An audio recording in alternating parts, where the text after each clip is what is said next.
The mission was supposed to be simple. The alien protagonist, a highly skilled xenobiologist, was assigned to study human biology in secret, gathering intelligence on their physiological makeup, adaptability, and evolutionary path. His species, an advanced intergalactic civilization, viewed humans as primitive, weak, and biologically inferior, a lesser species that had barely begun to explore the stars. From their perspective, Earth was nothing more than an isolated experiment of natural selection, a planet that had accidentally produced a sentient race struggling to understand its place in the universe. Equipped with advanced disguise technology and observational tools, the alien infiltrates human society, blending in among them. His orders are clear: remain undetected, gather data, and report findings. His people have studied countless species across the galaxy, mapping their genetic structures, weaknesses, and survival strategies. Humans, they assume, will be no different, a species driven by instinct, bound by predictable behaviors, and ultimately, unremarkable in the grand cosmic scale. However, as the study begins, cracks form in that assumption. Humans bahwa arratikadi. Unlike other species that operate within defined biological and psychological patterns, they are unpredictable. Their emotional range is inexplicably broad. Their ability to adapt to hardship is far beyond expectation, and their social structures defy logical efficiency. They thrive in conflict, persist through suffering, and exhibit a level of resilience that should, by all calculations, be impossible. At first, the alien believes these are anomalies, exceptions, not the rule. But as he gathers more data, an unsettling realization sets in. Humans do not follow the patterns of other sentient life. They are not bound by the same evolutionary limitations. Their biology, while seemingly fragile, compensates with an adaptability that no other species in the known universe has displayed. What should have been a simple mission begins to feel like something else entirely, something far more dangerous. The more the alien observes, the more he realizes he is not studying a weak species. He is studying something far more complex, something far more terrifying. The infiltration had been successful. Using advanced biometric camouflage, the alien had seamlessly blended into human society, adopting the appearance and mannerisms of the species he had been sent to study. His mission was progressing according to plan. He had gained access to their institutions, workplaces, and daily lives without raising suspicion. From this vantage point, he began his systematic documentation of human biology, intelligence, and emotional structure, expecting to confirm what his species had always believed. The humans were biologically unremarkable, intellectually limited, and behaviorally predictable. At first, the data seemed to align with those assumptions. Humans possessed fragile bodies, short lifespans, and a primitive reliance on emotions, all traits that should have placed them lower on the evolutionary scale. Yet, the deeper he investigated, the more inconsistencies emerged. Humans did not behave logically or predictably like other sentient species. They displayed an unusual ability to adapt to extreme conditions, both physically and mentally, without any clear genetic advantage. Their emotional responses were not weaknesses. Instead, they appeared to fuel an unparalleled level of perseverance and ingenuity. In an effort to validate his findings, the alien began controlled experiments, subtle manipulations designed to provoke specific, expected behaviors. He introduced environmental stressors, engineered social conflicts, and observed individuals placed under psychological pressure. The results should have followed established patterns. Creatures experiencing stress, pain, or fear should exhibit reduced cognitive function, predictable reactions, and eventual submission. But that never happened. Humans adapta. They changed. They resisted. A human subjected to hardship did not weaken. They grew stronger, faster, and more determined. A group placed in conflict did not collapse. It organized, evolved, and overcame obstacles at a speed that defied logical prediction. Their ability to recover from physical and emotional trauma was far greater than any species he had ever observed. Something was wrong. The data was not aligning with expectations. The more the alien studied, the less he understood. What was driving human resilience? What biological mechanism allowed them to push beyond their limits rather than break? His initial assumption had been that humans were just another species, but now an unsettling thought was forming. Perhaps they were something else entirely. The alien had spent weeks embedded within human society, carefully studying their behaviors, pushing the limits of their adaptability, and documenting findings that should have been impossible. The more he observed, the more he realized humans were unlike any species he had encountered before. Their strength wasn't in their physicality, nor in their intelligence alone. It was in something far more dangerous: their ability to learn, adapt, and retaliate at an unprecedented rate. It was this realization that made him cautious, but not cautious enough. One evening, as he returned to his hidden research station, he noticed subtle changes in his surroundings. A faint distortion in the streetlights, an unusual silence from the creatures of the night, the feeling of being watched. He had taken every precaution to remain undetected, using cloaking technology and advanced counter-surveillance measures. Yet something was off. His kind had studied countless civilizations, infiltrated them with ease, and never once had a mission gone wrong. Until now, as he attempted to access his data relay, an invisible force struck him. A pulse of energy disrupted his neural pathways, sending waves of disorientation through his body. His limbs locked, his vision blurred, and within seconds he collapsed. Before unconsciousness took him, he saw human figures emerging from the shadows, their faces concealed, their movements precise, efficient, and coordinated. They had been waiting for him. When he awoke, he was no longer in control.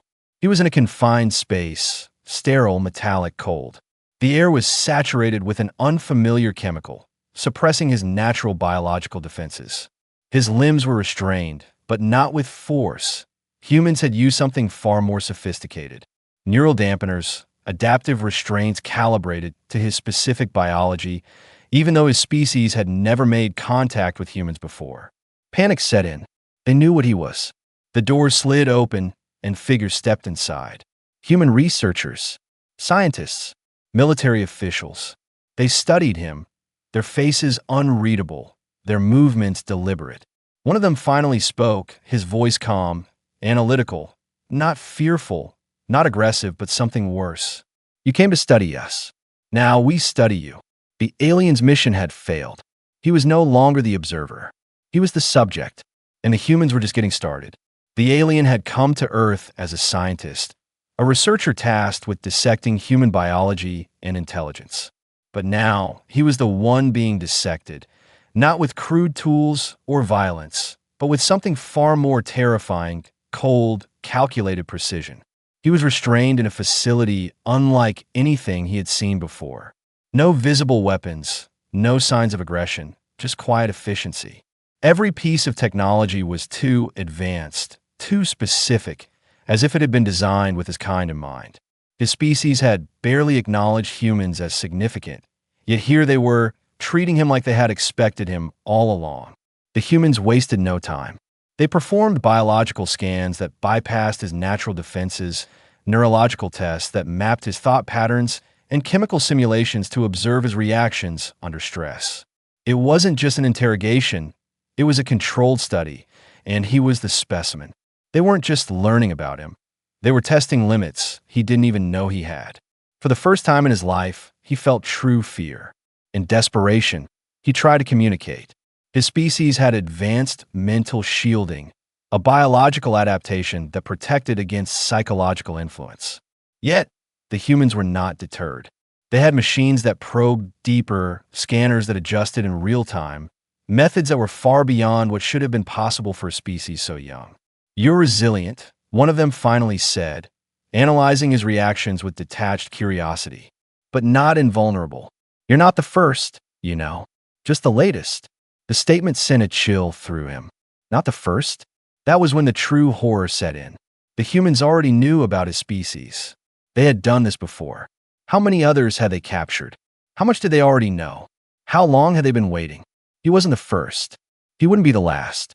The realization settled in like a stone in his chest. The mission wasn't just a failure. It had never stood a chance. The humans had been watching the stars long before the stars noticed them.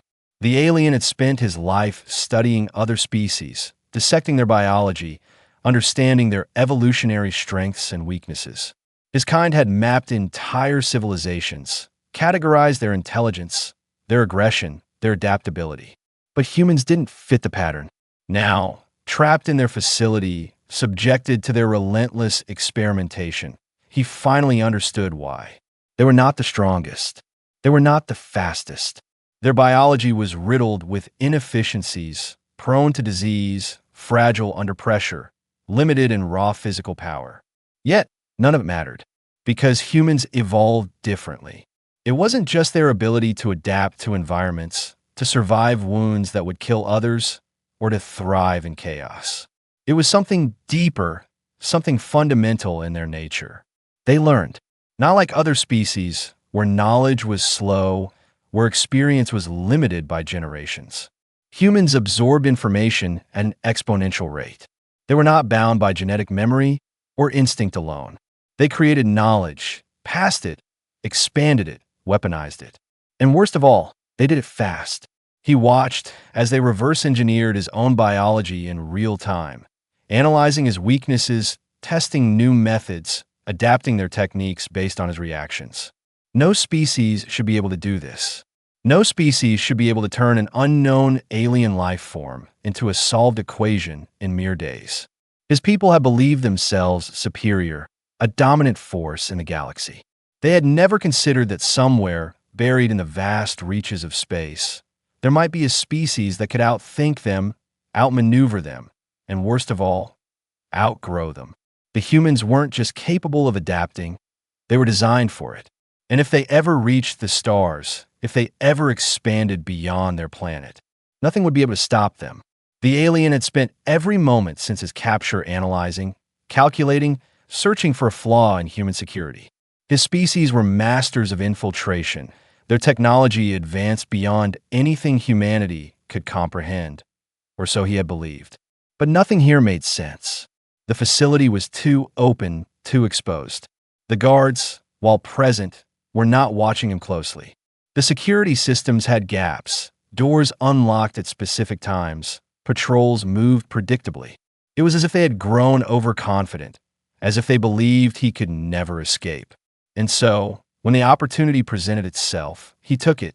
He moved swiftly, disabling a power relay using a device hidden in his neural implant. The lights flickered, alarms flared, and in the chaos, he made his way through the corridors. Every step brought him closer to freedom. Every corner was exactly as he had predicted. Too easy. He reached the outer doors, bypassing a final security checkpoint. The cold air of Earth's night greeted him, and for a moment, he believed he had won. But then, "You think you're the first, don't you?" The voice came from behind him. Calm, controlled. A human stood there, arms crossed, unarmed, but it didn't matter. Something was wrong. He tried to move, but his limbs refused to obey. A numbing sensation spread through his body. Panic set in. They had done something to him. The human sighed, shaking his head. "We let you escape." Realization hit like a collapsing star. They had been watching the entire time. Every step, every action, it had all been a test. The security gaps, the patrols, the power relay, deliberately placed, carefully designed. They had been waiting to see what he would do, how he would react. The humans had studied him just as he had studied them. He wasn't the hunter. He had never been the hunter. He was the experiment. And now, they knew everything they needed to know. The alien sat in a sterile, dimly lit chamber, his body still recovering from the realization that his escape had never been real. The humans had been in control the entire time, not just of his movements, but of his mind, his reactions, his very understanding of the situation. They had allowed him to struggle, to believe he had a chance, just to observe how he would react under pressure. They had won, and now they were offering him something unexpected, a message. The leader of the human researchers stood before him, arms folded, expression unreadable. "You came here to study us," he said, "to see what we were capable of. Now you understand. And now we give you a choice. The alien felt his throat tighten. They were letting him go. But why? The answer came as soon as he realized the true weight of their offer. The humans weren't just releasing him. They were sending a message back with him. A warning. A demonstration. Tell them what you saw here. The human continued. Tell them what you learned. Tell them to stay away. The alien swallowed hard. The request wasn't made in anger. There was no threat in the human's voice.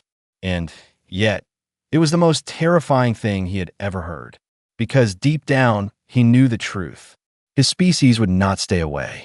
They would not listen to warnings. They would come. And when they did, it would be too late. The humans had been waiting. The humans were ready. And the galaxy would never be the same again.